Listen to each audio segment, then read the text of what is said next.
With Gary back on the field now compared to a year ago, just what has he reminded everybody, Dan, in terms of his ability at both receiver and as a punt returner?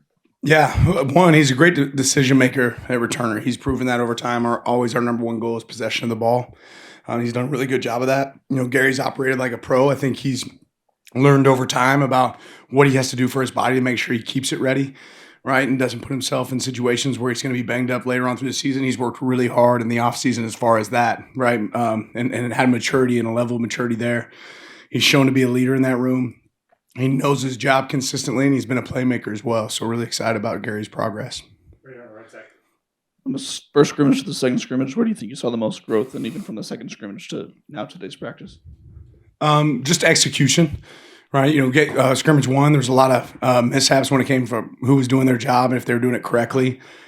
Scrimmage two, you saw guys execute at a higher level, 11 guys on the same page doing what they're supposed to do, and that's always important early in the season. Right here, Matt. At running back, how many guys you feel like can help you on a game-by-game basis? Just what's kind of your feel of the depth that you have there? I really love this group.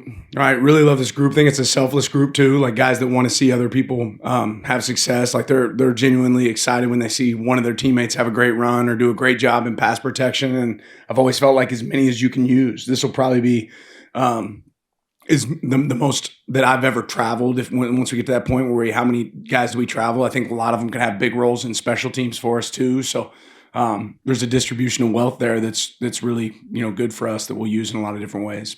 We're going back, right? Coach, you obviously have gone to know this group for quite a few months now, from spring to fall, and you've gone to know what their capabilities are. With the regular season upon us next week, what makes you feel confident that this group can achieve the goals, not that the media set, but the goals that Oregon football has set for itself when the season gets underway? Yeah, it's grown. I mean, this team has grown. I think, early in the offseason, I was talking about where's the leadership going to come from. There's a lack of experience, but I would always give me talented players over guys that have a ton of experience that aren't talented. So we have talented players that maybe don't have as much experience, but in this last month of practice, they've gotten a lot of experience. Over the summer, they've gotten a lot of experience. And then we've seen leadership show up. So that gives me a level of confidence going in this season with, the group that we have. Turn left. Thought the other day about the cornerback depth. Just where is Sione in that group by way of proving himself capable, and why is he in a better position to help this team today than he was at times last year where he was just behind some other guys? Experience and time, right? He's certainly above the line player for us. We feel like if he's out on the field, we can have success. He's got length. He's been a much better communicator in year two than year one, and I think that comes with learning the defense. But yeah, he's showing up. All right. What have you seen from Malik this camp, and just kind of as he transitioned into a new scheme, a new offense? Just what does he bring to this offense? Yeah, explosive playability. I mean, Malik is fast. He is fast, and you see it on the field. He has a lot of explosives. He's created a lot of those. I mean, he's certainly a deep ball threat. He's competitive. He has competitive spirit. Last night we had a hot seat, for our team, and he was one of the guys in the hot seat. He got to share a little bit of his story. I always think it's good when our guys can connect with the players on their team and find out a little bit more about him, and he has a great story to tell. So I'm really excited to see what he can do for us this season. Right here again. What have you seen from the competition at punter, and has one separated from the other at this point? Great competition. Both guys have done a really good job and have stepped up. I think our punt location, which is as big of is an issue as anything, has really stepped up. But both of them have had great kicks. Throughout scrimmage, throughout fall camp. Right back here with Matt. At tight end, we all know what Ken Young can do, but the guys behind him, I guess, how much have they made an impact? Just kind of your thoughts on the depth there. Yeah, I like this position for us a lot. I think every day Jamari gets a little bit better when it comes to what's the scheme, what's my job, and he's proven that he can be a really athletic playmaker for us. And Roger's coming back from injury, and he's looking better and more confident each and every day. And then there's young guys in that room too that have stepped up. So really a talented group that I think can block well in the C area, can also flex out at wideout and run routes. But they all do different things extremely well, and it's a good group for us. We're going back on the right again. Coach, have you seen the freshman core develop from week one of fall camp to week three? And without obviously naming any names, is there potential we could see some true freshmen make an appearance come week 1 this season? Yeah, I think you will. Yeah, I definitely think you will. It's a group that's gotten a lot of opportunities, right? But the way we practice what we do, it gives those guys an opportunity to go get involved and get on the field if they know their job. And I'll say this group is a group of perfectionists. They want to be right. They want to be great. They get frustrated when they mess up, and they got to realize that that's part of the process. It happens, right? As a freshman, you don't make every single play, but can you learn from those mistakes? That's the key. And I think you'll definitely see some out there making an impact for us this season. Back to James. As you've gotten to see him now for 30 plus practices between spring and now, just what makes Mackay unique or in a different skill set than what Bucky did for you guys or what Jordan did for you guys and the rest of the running back room? Yeah, every back is different. But Coach Stein, I think, said it the other day. Like he ran counter where he was at, he ran duo where he was at. Like some of those same play schemes exist. He's big, he's strong.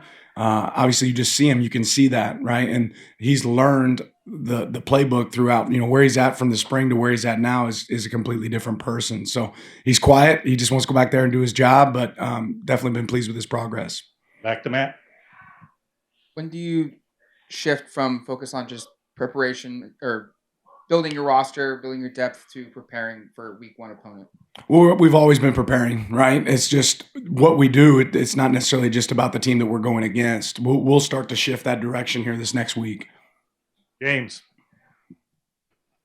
Throughout the entirety of the offseason, and going back to January, what areas would you say you and the rest of the staff identified for on-field improvement? When you talk about like doubling down on process is clearly proven, but you're talking about on-field improvement and changes that you guys can make as a staff outside of personnel.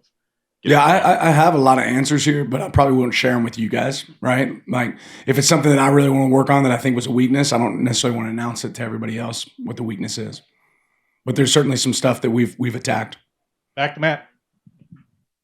Going into a year, coaches sometimes have a sense of where their team's at, what kind of season this could be. What's your sense of this unit right now going into the last couple of days of camp? Yeah, that's always hard for me. I don't know that I've ever felt like if you ask me, hey, can you have 3 more weeks of practice to get ready, would you take it? And I think I'd always take it, right? Even in this moment now. But I am really happy about the progress of day 1 to where we're at right now. And there's been, I haven't ever felt like we had in fall camp this day, man, I wish we could have that day back. That was a waste. We didn't get better. I feel like this group's gotten better every single day.